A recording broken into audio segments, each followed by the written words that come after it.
Et bonjour! Today let's dive into Et bonjour! Today let's dive into a little workflow that's super important for any animator. You've already heard about Studio Library in Maya, right? Well, we're going to set up something similar in Unreal. Let's dive in. So, let's give a big welcome to today's guests. I know you're going to say, Stefan, you're old, but I'm sure some of you will still recognize him. Of course, Inspector Gadget. Yep, I decided to rig and animate this guy because I've got so many nostalgic memories of the cartoon. I'm curious, do you know him? Let me know. The goal here is simple. We want to save and reuse animation sequences and poses to speed things up later on. Like I mentioned earlier, if you come from a Maya background, for example, you might be familiar with Studio Library. It's kind of a good tool for saving poses, animation clips, control selections, and more. Epic is actually working on bringing similar tools into Unreal to make life easier for animators and help ease the transition from other software. That said, a lot of people don't know how to do this kind of stuff in Unreal. Since it's more than just a DCC tool, the workflows is a bit different.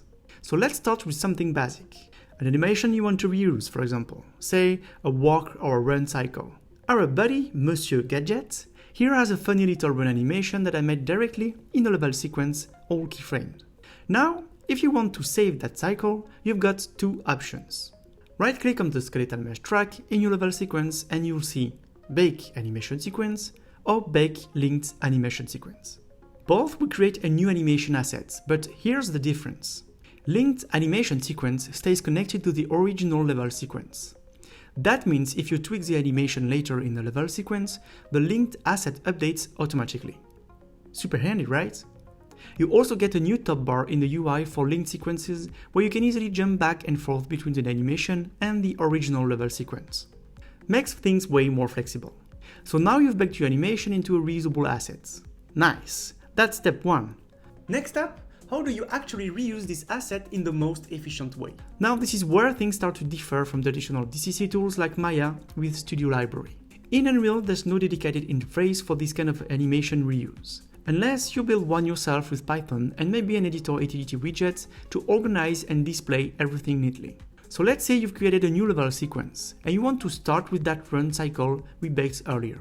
To do that, you need to manually add the animation sequence to a track in your sequencer. Yeah, it's a bit less intuitive than Studio Library, but with the right setup, you can totally recreate a similar workflow in Unreal. You can bring in an animation sequence via the animation tab in the sequencer. But heads up, it's read-only.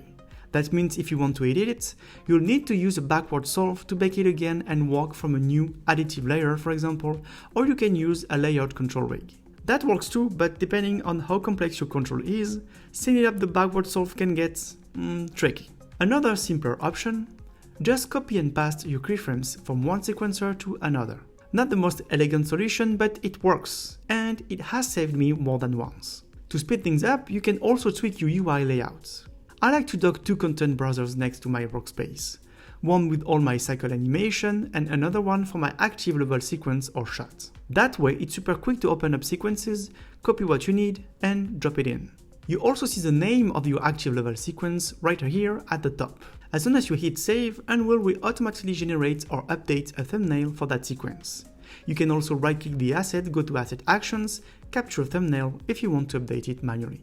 And honestly, having a backward solve event inside your control rig, game changer. It really helps streamline the whole workflow. Oh, and don't forget about collections. They're super useful for organizing your animation and assets. Just drag and drop whatever you need in there for quicker access.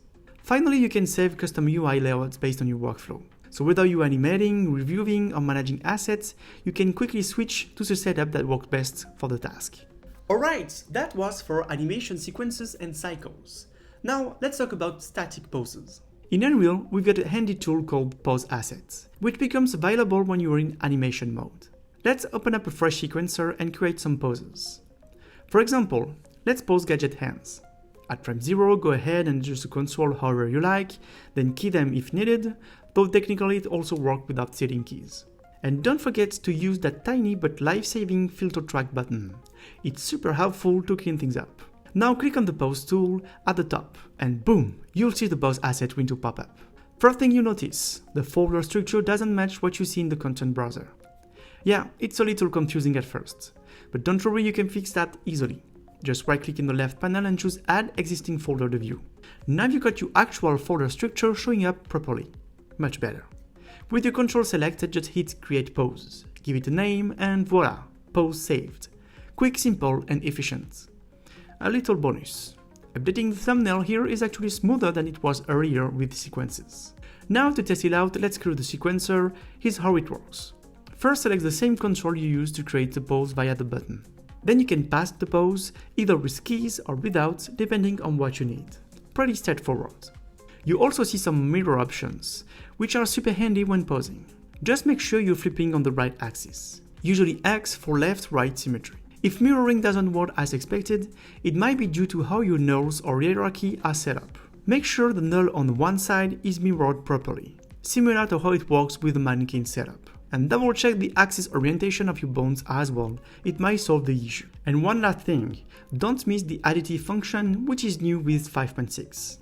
It lets you build poses smoothly, and once you're starting using it, you'll see just how powerful and addictive it is. In the end, your UI might get a little busy with all these tools open, but honestly, everything you need is right at your fingertips. It's definitely a different workflow compared to Maya or other DCCs, but with a bit of organization, you can recreate your familiar posing process. And with style. And that's it for today, guys. Let me know in the comment if it helped you set up this kind of studio library, workflow setup and UI in Unreal. As always, guys, don't forget to leave a like and subscribe to the channel to join the community. See you next week for a new video. Ciao!